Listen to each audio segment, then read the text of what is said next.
How's it going, class? Professor V back again. Today I want to talk about the presidential race in the United States. Now, there's a lot that could be covered and that is covered in other videos, but for this video, I want to specifically focus on the matchup between potentially Biden and Trump. And when we say potentially, that's not a word we would usually use in anticipation of an election that's only a few months away. But some rather dramatic news has unfolded in the last couple days and weeks, as you may have heard or seen. First, let's talk about former President Donald Trump's assassination attempt. Was the first time a president has been shot since Ronald Reagan in 1981. At that time, Reagan obviously survived and went on to serve a full 2 4-year terms, so 8 years. And we'll see what happens with Trump and Biden in the election. But the first thing I want to say is that regardless of anyone's political affiliation, that violence is never the answer. And I hope that everyone is able to find ways to dialogue with people, um, even if they disagree or passionately disagree on their politics. With that said, there's a lot of concern about the election as well, because if you remember in the last election, there was a situation that happened on January 6th, 2021. And I want to touch base about that and then talk about the race that's looks to be unfolding between Biden and Trump, although it's possible that Biden might drop out. So, in the case of January 6th, if you're not familiar with that, I kind of joke that it's usually one of the more boring days in electoral politics. And the reason is because it's simply a certification of the electoral vote, which is a total of 538 votes. So you have 100 in the Senate, representing the Senate numerically. 435 shadows the House number, and then there's three more. As you notice, that's not quite 538. The other three electoral votes are for Washington, D.C. So what happened in the last election and the lead up to it, as you all probably remember, it wasn't the funnest time with COVID. Politics aside, things were changing fast and unexpectedly and unpredictably. So one of the things that happened in that first beginning months of COVID politically was that there was a question about how people would vote. And specifically, the question came up about mail in voting, which is not new and hasn't generally been considered very controversial before. The reason being because a couple things. Number one, Congress is tasked with, in the Constitution, um, taking care of and funding and essentially running the post office. So, as much as we pay bills online these days and do everything the e way, there's still a postal service for official documents like jury duty and voting. So it's not abnormal at all that people would vote absentee. There may be several reasons for it. One, you're out of the state or out of the country at the time. For example, military members that are stationed elsewhere absolutely have to get their vote counted. There's never really been a major political upheaval over the issue before. And that's why what started happening a year before January 6th, 2021 is very important to understand. So, as COVID hits and the world is changing quickly and things are closing down, there is a general political divide. And I want to be very fair that people can have any view they want. So, as we discuss this, we're not saying one side's better or worse than the other, but we are going to say that there are certain differences between people who tended to vote Republican and tended to vote Democrat on the issue of, for example, whether or not they felt like social distancing was something the government could tell them to do or mandate masks, and then later on the vaccine. But we're not quite there yet. The vaccines hadn't been made or distributed. So at this point in time, we're looking at about March of 2020.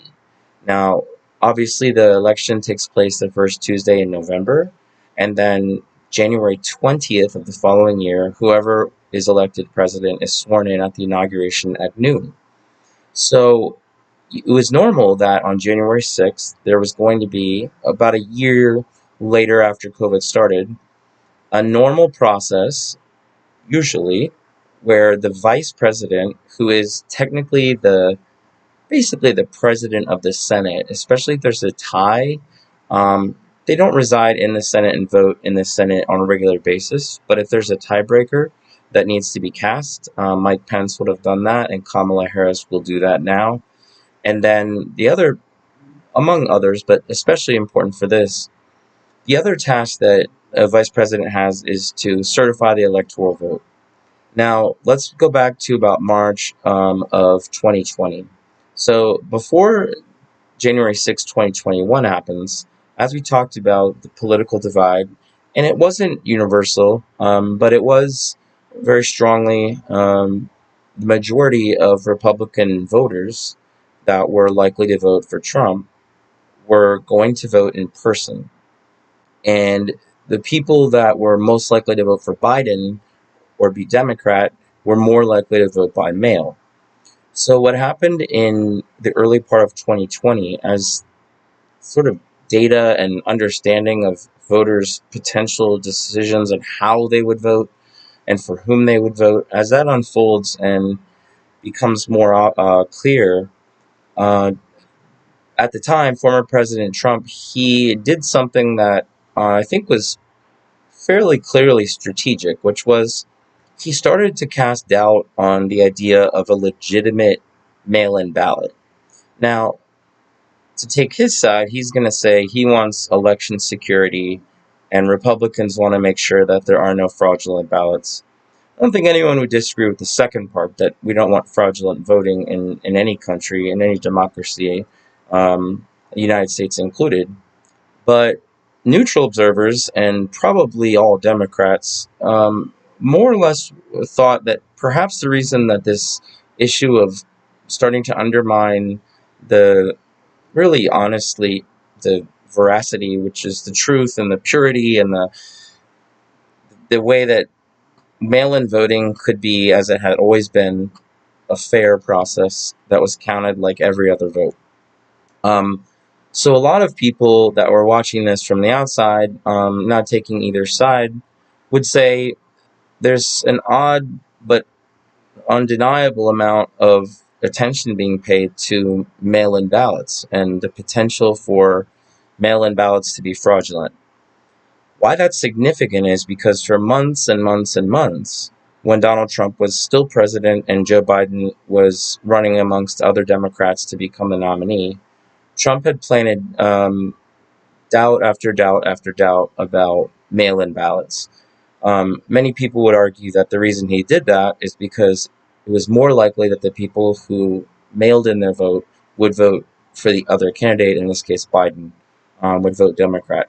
It's not everybody for sure, but majority were thought to have that trend in terms of how they were going to vote. And so that made it, to some people, appear that what Trump was doing was he's undermining the potentially victorious ballots that his opponent would get before the election even takes place.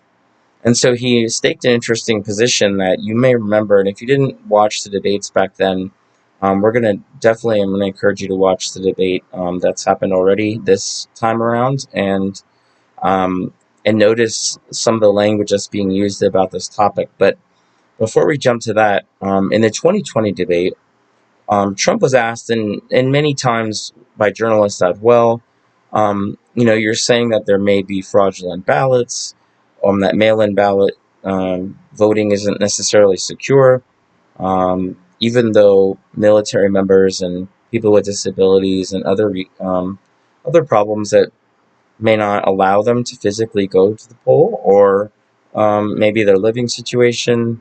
It's definitely not been anywhere near a controversy like this before. So in the debates, and by journalists, Trump was asked, why is it that you're so concerned about mail-in ballots? Under what condition would you accept the results of the election? And his answer was essentially, I accept the results of the election if I win. then I know that it was not fraudulent. But if I lose, then it's likely that there were fraudulent mail in ballots, just like I've been saying all along.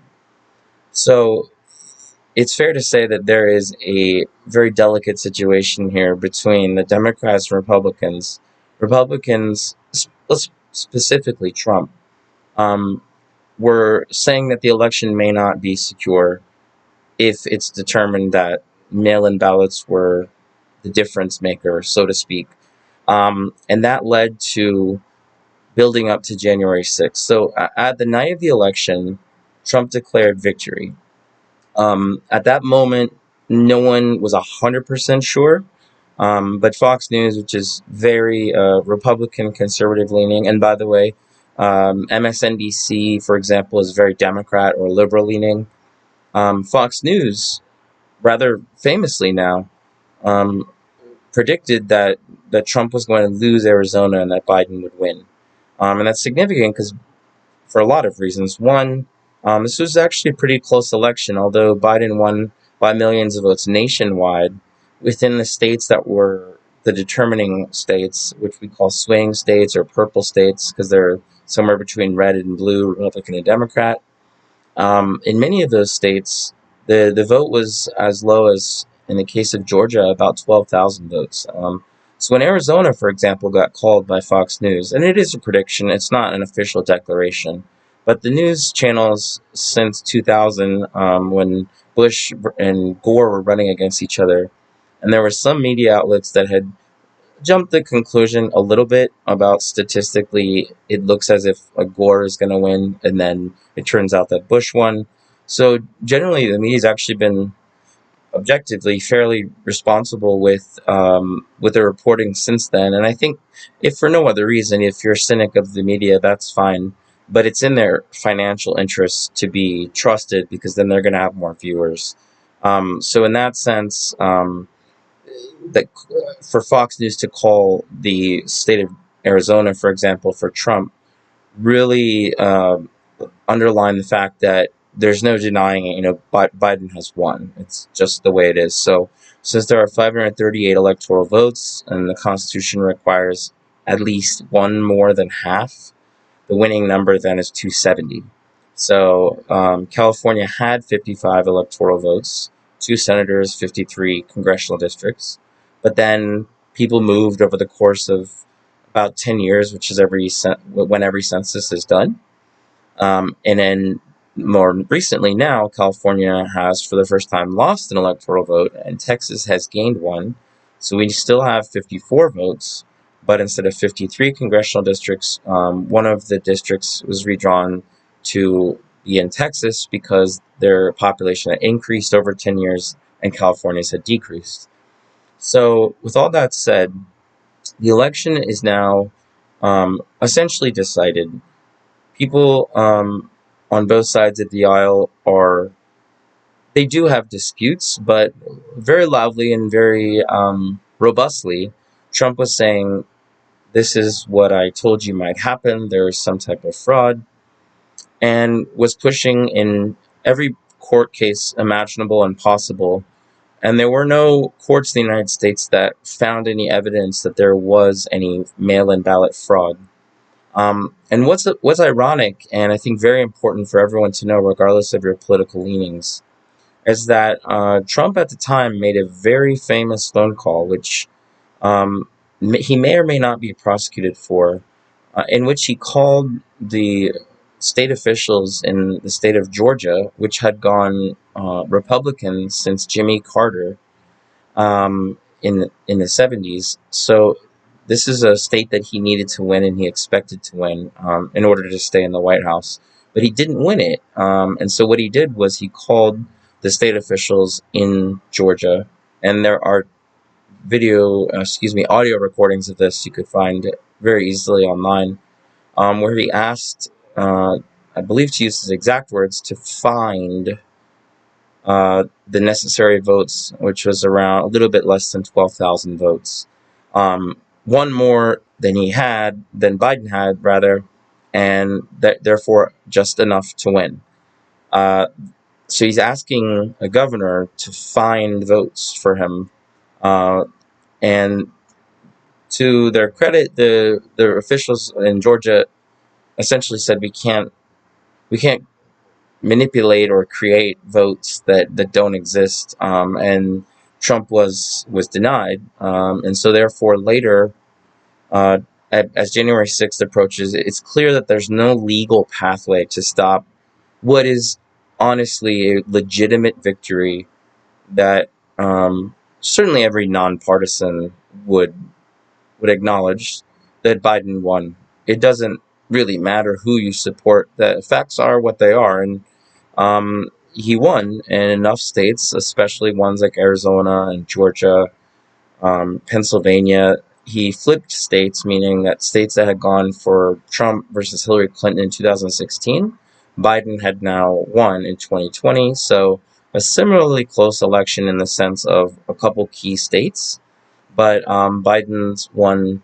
Hillary Clinton won the overall popular vote by about 3 million. Biden's was over twice that. But that's irrelevant because we only count the Electoral College. And so here we are on January 6th. Now, Trump realizes that this is his last chance to stop Biden from fully, truly, literally becoming officially president.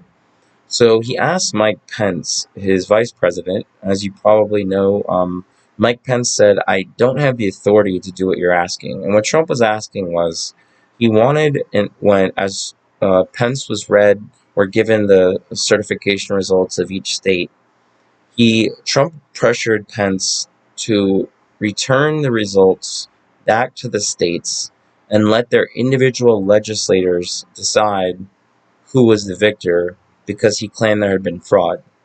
Now, the Constitution really does provide mostly one reason or one situation in which the House of Representatives or Congress or even state legislators would decide, and that's in the case of a tie, electoral tie. So that would be numerically 269 to 269. But this wasn't the case. So Mike Pence said, I can't do it, Mr. President. I know I'm your vice president, but the Constitution doesn't give me authority to just not count the electoral votes. So as he went ahead with it, Trump had very, very loudly promoted a rally that he was having that day. And the rally was about a mile away from where Congress was certifying the votes, by via Mike Pence, which is the vice president's ceremonial duty. Remember, as I said at the beginning, January 6th is usually a pretty boring day. It's just a simple, straightforward process, but this was anything but. So, as it was clear that Mike Pence was not going to do what Trump had asked him, which was, Trump had said, don't certify the election, send it back to the state legislatures, and maybe that way I'll win, to essentially go around the people's vote and disregard it. Pence disagreed and said he couldn't do that. The Constitution didn't grant him that right. And I think it's interesting to think about this, that it was almost in every way in Mike Pence's interest to do what Trump said. First of all, his boss wouldn't have been mad at him.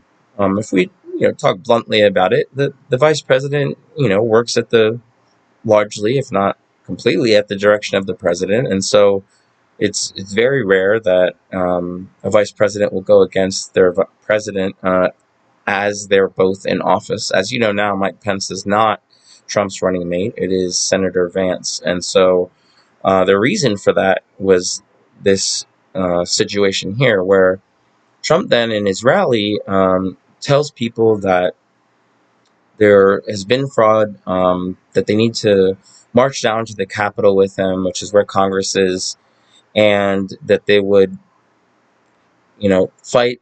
I think his exact words was, "Fight like hell, or we won't have a country left to fight for." Now, in his defense, he's going to say, "I didn't mean literally fight." And then the other side, or maybe independent observers, would say, "Well, what happened next was clearly some form of violence. People interpreted what you said, President Trump, as a call to physically stop the proceedings." So several thousand of the thousands in that January 6th rally. Now, there's sort of two parts to this. The first one is completely, essentially legal. And you could argue, as I just did, that some people would say it's dangerous language and potentially to the point of violent language. But in the sense of being able to say, have a rally and stand up against a government policy you don't like, obviously that is legal. That's the First Amendment, freedom of assembly. So that wasn't really the issue. And but what happened next was, and so the rhetoric then uh, leads people to go down to the Capitol, and 1,000 or so, a couple thousand, go down to the Capitol, which is where Congress is. And at first, the police are kind of holding them back, and then as things develop, people get more and more riled up, and the police are pushed back. Then, within probably about 30 minutes, there are people breaking into the United States Congress. They're smashing windows. They're using flag poles as weapons. You have mace and other things. Thankfully, there were no guns from civilians there, because that would have probably led to much more death. But in that time, there were 187 minutes from Trump sort of unleashing this crowd, until he went on TV and called for them to go home. And so the question is, in those 187 minutes, he obviously knows what's going on. Why didn't he call for the violence to stop? Um, Democrats and neutral observers would say, well, he didn't call for it to stop because he wanted to stay president. And Republicans would say, no, um, it's hard. It's hard to get the exact logic and have it be consistent, but I think Republicans would generally say that support Trump, that he did try to quell the violence, and that it's Nancy Pelosi's fault. The problem with that part is that if we look up just the facts, Nancy Pelosi didn't have the statutory authority to call in the National Guard the way that the president would.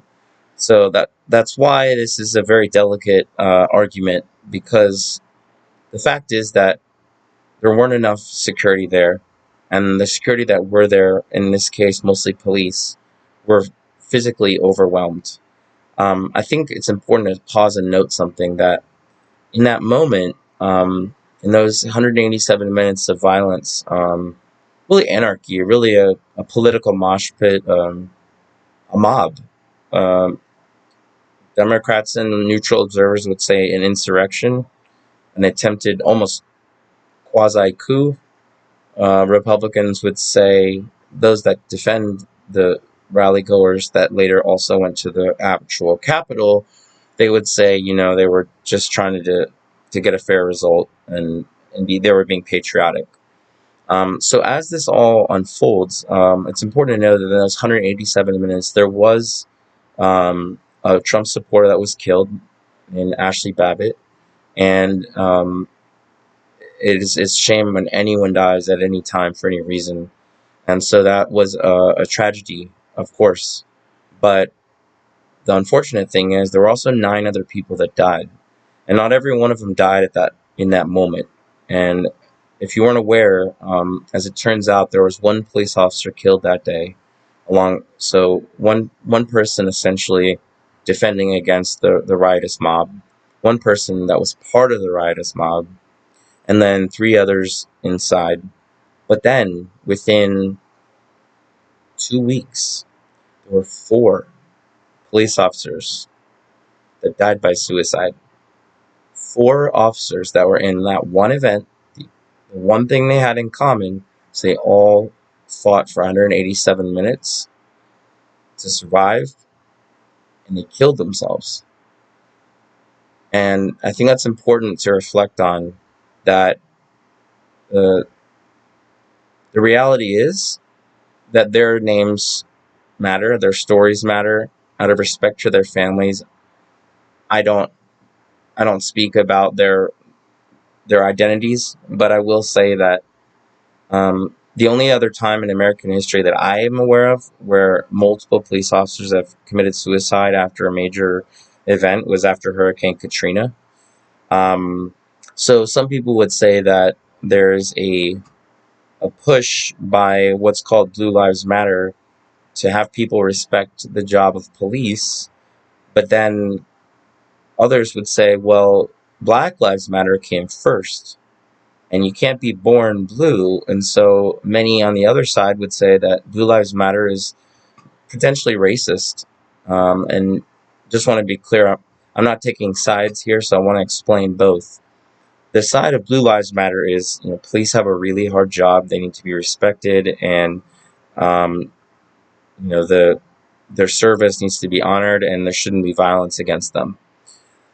I think generally speaking, that in and of itself isn't very controversial. But what I think is the thing that made people, Democrats, many Republicans, and almost all neutral observers upset was that when 5 police officers died, 4 by suicide from this event, um, Donald Trump never mentioned their names, not their just their names, but didn't mention their suicide, didn't mention the one officer's death inside defending the country.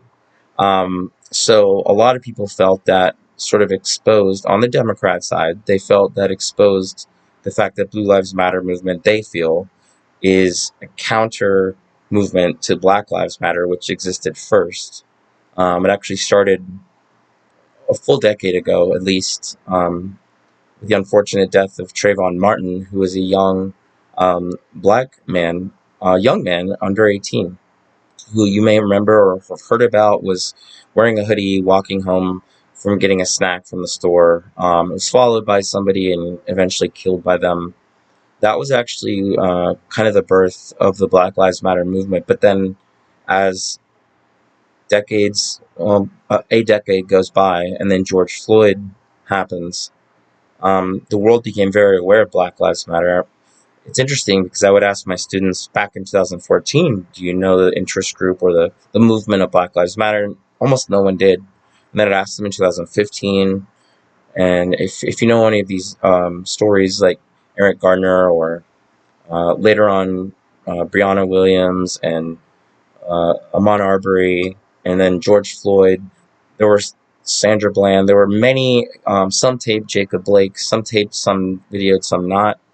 But all of them had one thing in common, and it was um, explicit violence by police officers towards people of color. And so that movement, to go back to the issue about police, Blue Lives Matter versus Black Lives Matter, the Black Lives Matter movement would potentially argue that Blue Lives Matter is just a subtle racism. That it's saying that the movement of Black Lives Matter should be have a counter movement that shows that we stand up against, what this anti-police hatred has become. Um, the reality is, whatever side you take on that, 5 police officers died defending the country on the day that January 6th, and then within 2 weeks after with the suicides. So it's something that I think is really important for Americans to know, that regardless of your opinion on everything else, I mean, it's probably pretty safe to say that it's not a normal event for 4 people to kill themselves from something that they witnessed or endured. Um, the best or most poignant example I can give is military veterans who, um, I do everything I can, and I'm sure we all do, to support, so that when they come home from war and have PTSD, that there are ways to help them. But with that all said, this leads us to now a situation where everyone finally ends up leaving. 187 minutes. Donald Trump tells them to go home. Um, the the one part I will say as well about that event on January 6th was that there were at least one noose and gallows, which is something you would bring to hang someone. And the crowd that had voted for Trump and Pence were chanting to hang Mike Pence. Later, when Trump was asked, "What do you think about the fact that you didn't tweet anything for 187 minutes while people were chanting to hang your vice president?"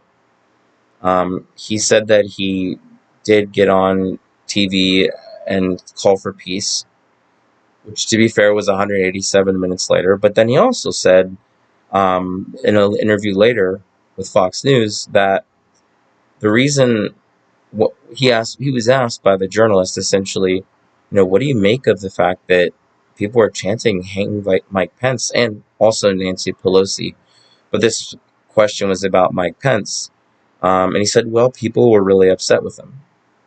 So that divided the Republican Party that day. We'll talk about this more in subsequent videos, but at that moment, there was a vote to impeach Donald Trump in the House of Representatives, and then a vote of 57 out of 100 senators in the Senate to convict. Just quick background on that. The House of Representatives impeaches and brings articles of impeachment against a president, and then the Senate has to have 67 votes, 2/3, to convict. And convict doesn't mean go to jail or prison, it means that you're removed from office. But it's important to note that Bill Clinton was impeached but not convicted. Many people think that Nixon was impeached and convicted. He actually resigned in disgrace because he knew he was going to be. With Trump, he was impeached once, and we'll talk about more with alleged manipulation of congressional funds towards Ukraine. And then the second time, as we were just talking about, the House passed articles of impeachment to the Senate, saying that January 6th was made him disqualified from ever holding office again as president. But it got 57 votes and not 67. So while there were some Republican senators that had voted for the second conviction and impeachment that didn't vote for Trump's first, it wasn't enough. And so that brings us to today. Now we have a situation where Donald Trump was charged with 4 different sets of crimes. Now, first, let me say that Biden's son has also been tried and convicted of felonies, in this case including lying on a federal form about drug use in order to obtain a firearm. So I just want to be fair and let people know that Senator Menendez of New Jersey just got convicted of many counts. He's a Democrat as well. So this isn't about Republican Democrat. This is about looking at what and so just to be clear, Joe Biden hasn't had any convictions of any kind, but his son did. And then, just as an example, the senator from New Jersey has just now been convicted as well.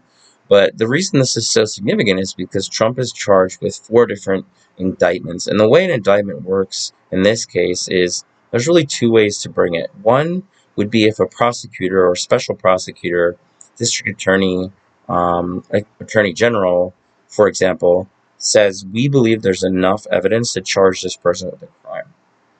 In that case, that's essentially one person's opinion, or at least they're speaking as one person. But they will have had evidence, surely, that they have given them confidence that they should bring charges against somebody. And then another way to do it is a grand jury. And a grand jury, I think, is probably a safer bet politically, because what it is it's calling, just like a normal jury, except one big difference. A grand jury doesn't actually decide someone's guilt or innocence. A grand jury just decides whether or not you can be charged with a crime.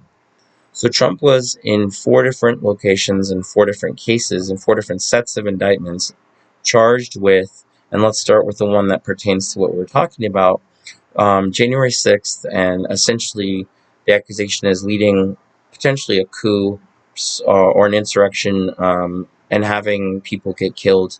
About 1,000 people are in prison, and there's actually a song that you can, I believe it's still on iTunes. If it's not, I'm sure you could find it on the internet, where the prisoners from January 6th who did the killing and caused the suicides of those police officers several of them are singing from a prison the Star Spangled Banner, and dubbed over top of it is Trump saying the Pledge of Allegiance, and that is called the J6 Choir,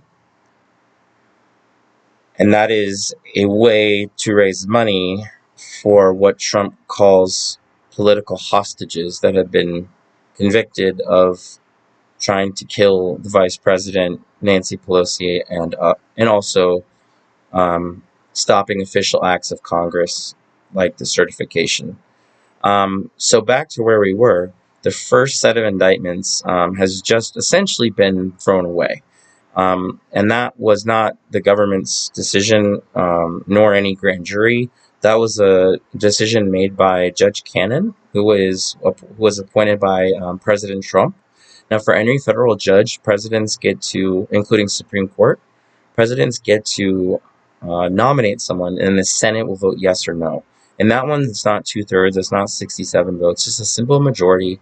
And in that case, she, along with three Supreme Court justices and several other federal judges, while Trump was president, she was put on the bench, as they say. And just the other day, she announced that the special counsel of the federal government, Jack Smith, his indictment, or the indictment of Trump in terms of January 6th is she said that this man doesn't have the authority to bring this against the former president, and so it has been as of right now, it's basically gone. The other three indictments were based on the incident I mentioned in Georgia, where calling Georgia state officials and asking them to overturn the results of the election by finding about 12,000 more votes for Trump. Um, the other indictment, this is 3 out of 4 in no particular order, was a case that's also likely gone now, and I'll explain why in a moment, which was a case where the FBI, and just to be really clear here, I think it's really, really important. I will say that as I tell these 4 indictments, Trump's supporters will say that there's political persecution and that Trump really won the election, and that because of his win, but he wasn't given the victory by Biden, that the Democrats are sort of going after him and trying to put him in jail any way they can. People are allowed to think that. No judgment from me or anyone in terms of this class, but what's important to note is that the classified documents case, there was a warrant, and the warrant was issued to get classified documents back from Trump's Mar-a-Lago estate. And the reason I bring this specific point up is that I just think it's important that everyone knows the truth. The head of the FBI is Christopher Wray, was appointed by Donald Trump. So he fired a guy named Jim Comey, which presidents have every right to do. Some people said it was because he was being investigated over potential collusion with Russia. Regardless, he put in a new FBI head named Christopher Wray, and just so that we all know the facts of it, there was the head of the FBI that Trump put on, Christopher Wray, was in in in charge of the FBI when the Mar-a-Lago raid happened, and classified documents that Trump had taken after he was president were seized from his house. The fourth set of indictment is the one you probably heard about in the news.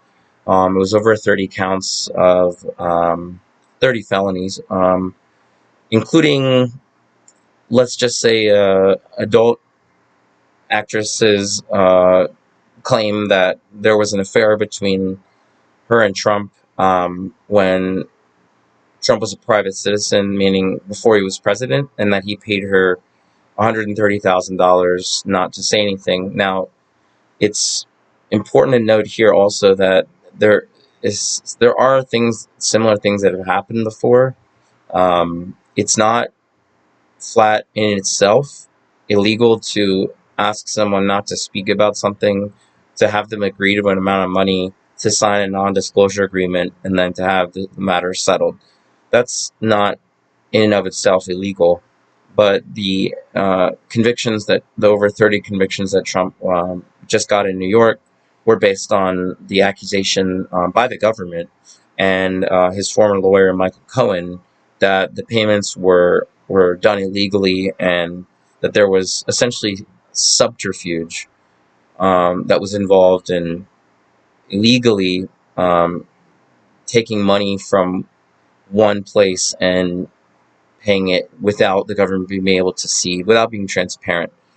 So essentially, to put it simply, if Donald Trump and Michael Cohen, his former lawyer, had just paid it out of his own personal money, there probably would be almost no conviction, even no charges even brought against him in this case. Is my understanding. So that being what it is, Trump is obviously not in prison. He's appealing. But two of them have essentially been struck down. The Supreme Court has just ruled about 2 weeks ago that presidents are immune for things they do while they are president. And that does sound kind of vague, and it kind of is. Um, I'll give you the side that the six justices, who are all Republican appointed Supreme Court justices, said, and then I'll give you the three Democrat appointed liberal justices' opinions. The six in the majority said, look, if presidents are going to be persecuted after they're in office for stuff they did while they're in office that was good for the country potentially.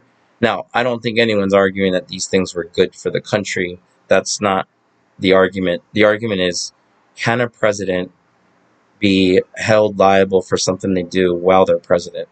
And the Republican side, at least the conservative court, is saying this. We don't want to be a country where if your political rival beats you, or like, for example, you probably heard of Vladimir Putin. It's not any surprise if someone gets poisoned or disappears that's running against him or gets imprisoned. And so what the Supreme Court, they didn't mention Putin directly, but as an example, I think they would generally, the idea is that you wouldn't want to live in a country where you can get retribution on your former political enemies. And so therefore you should be immune from political persecution once you're out of office for things you did while in office. The Democrat side of that was summed up pretty powerfully by Justice Sonia Sotomayor. Um, and she said essentially that immunity would mean, in the way that it's been voted by the Supreme Court, or ruled in this case, means that, and this is her judgment on this, she said, in the minority's judgment, in minority in this case, you just would say 5-4, 6-3, 7-2, 8-1. Those situations would mean that there's 1, 2, 3, or 4 people that are in the minority, and the other 5 or more are in the majority for a given decision. So when you hear that term, that's all it's saying, is the majority, whoever has more than 5, and then the other, which in this case was 3. So the minority opinion was that, summed up by Sonia Sotomayor. Essentially, she said that if a president wanted to assassinate a political rival because they felt it was in the best interest of the United States, they wanted to do it, and she mentioned actually specifically SEAL Team 6, that would be now granted immunity. Which I think she was referencing in that case. First of all, SEAL Team 6 is largely credited for the assassination of people like Osama bin Laden. So it's a very, very high-skilled military unit. What I believe she was referencing directly was a case where, earlier, before this got to the Supreme Court, Trump's lawyers were arguing that Trump could not be held liable for stuff that he did because he wasn't convicted by the Senate in the impeachment, after the impeachment. Then the judge basically said, well, that type of conviction is a political vote. It's not a criminal conviction. And so the judge essentially asked Trump's lawyers, so is it okay if someone hires SEAL Team 6 to assassinate their political opponent, and as long as they did it for the good of the country, and Senate doesn't vote them to be convicted, and House votes their impeachment maybe, but the House doesn't convict, that means you can just do it? And Trump's lawyer said, well, basically, if you are going to assassinate someone, the House would impeach you and you would be convicted by the Senate. So yes, in that case, But I hope this makes sense. So what I'm trying to describe is that the initial argument that then made its way to the Supreme Court on behalf of Trump's lawyers was this: that if you are trying to assassinate a political opponent using the Navy SEAL Team 6, for example, and um, that decision that you're making is found by the House to be worthy of impeachment, but not 67 senators agree, then that means that the president cannot be held criminally liable, nor can they be held liable in terms of being disqualified for office. So now going back to what Sonia Sotomayor said, Justice Sotomayor, that's what she was referencing, I believe, was that lower federal judge made the same question to Trump's lawyers about, could a president now, any president, assassinate a political leader? Now I want to be very, very clear. I 0%, negative 0%, um, believe in or promote or think it's healthy to even entertain conspiracy theories. So this is not in any way, shape, or form related to at all to Trump's to the person that tried to assassinate Trump. Uh, we have to all just be human beings here and say that's unacceptable.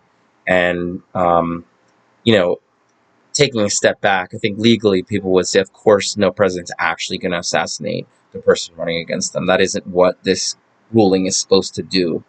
Um, but those were the words used a couple weeks ago by the Supreme Court, and then the ones I referenced by Sonia Sotomayor were actually from a court case from months ago. They had no way of knowing that someone was going to get that close to being to assassinating former President Trump. So I don't think that in any way, shape, or form Sonia Sotomayor was referencing that Biden was going to have him assassinated or something. I just want to be very clear that that's not what this is about, and there's zero evidence of that. And I think it would be dangerous to even entertain that. So, but here's what we should keep in mind: there is a potential for violence this election. It's not to concern; it's to make people aware and to make people hopefully reach across the aisle, as they say. If you're a Democrat, to be able to dialogue with Republicans and vice versa. If you're independent, to be able to, whatever libertarian, Green Party, communist, anarchist, whatever it is, that as long as it's peaceful, of course, that you believe politically within the realm of peace, we should respect others' political opinions that are also promoting peace. And so we can have disagreements about tax cuts and how much money to spend on the military and things like that. But my hope is for the country to have a safe election where the true winner wins. There's nobody that dies. There's not even an uprising of any kind, and that everything is a smooth transition from either one president to another, or potentially from the incumbent, that means that the person who's currently in office, to, if Joe Biden decides to run again and he wins again, then either way, whoever wins, I hope there's a peaceful transition, and let's all hope for that. Final thought for this video. What's fascinating now, kind of come full circle to where we are today. President Biden is being called on by over 20 Democrats. Now, the list is growing, so this is as of right now, but the way that this is looking, from what I'm seeing, is that the debate against Trump a couple of weeks ago was devastating to the confidence that Democrats had in him. Now, from some Democrats, there has been only confidence reinforced in saying, like, for example, Vice President Kamala Harris has said she absolutely supports him 100%. Gavin Newsom, the governor of California, who is speculated to potentially replace Biden. But here's the reality. There's in most surveys, and we'll talk about how we can assess what surveys and polls are accurate and how we know they're accurate. But most accurate polls and surveys now show that about 3/4 of America think that Biden, in their judgment, is too old to be president for another 4 years. And about the same percentage thinks that Donald Trump is too corrupt to be president again for 4 years. So it's a unique time in American history, and that leads to the most recent call for Trump to drop out. I think is by far the most significant voice yet. Is Representative Schiff. Now he led Trump's impeachments. He was front and center, and the Democrats. He was, other than Nancy Pelosi, one of the faces of the sort of resistance to Donald Trump. When I say resistance, I mean the partisan or political resistance. Obviously, nothing uh, violent or anything like that. But politically, um, he went through months and months of investigations, and by the way, he would say, that's my job, and I'm sure he and Trump don't get along very well. But what's interesting is Trump may use something he just said against Biden in the debate if Biden does in fact stay in, and that is that Schiff just, um, as is reported, basically said that he doesn't think that Biden can beat Trump this fall. So it's more a question of who can beat Donald Trump if you're a Democrat, and then if you're a Republican, you know, statistically, if you're just looking strategically at this, I think if you are a Trump supporter or Republican, you would probably want to face Biden. Um, but then there are calls from Democrats. They see that there's a concern that people think maybe Biden isn't up for the task.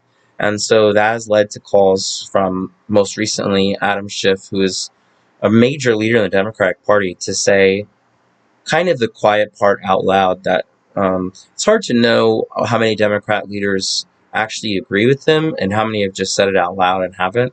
But one thing's for sure, this election is going to be fascinating. All I hope is that it's peaceful. That as a teacher, I can hope that I've done my best to inform you at least of this part, and there's so much more to learn along the way. But there's a wild chance that President Biden might hand the torch to Kamala Harris, Vice President Kamala Harris, and let her be the nominee for the ticket. But if it doesn't happen soon, very soon, it's not going to happen. And so, regardless, you all picked a amazing time to take this class. It's a fascinating, crazy time, and I'll leave you there for now. Everyone, enjoy. Go shake someone's hand, give them a high five, fist bump. Um, Someone you disagree with politically, and let's continue the peaceful dialogue and do what's best for everybody, which is to live peacefully and happily together. Bye, guys. For now.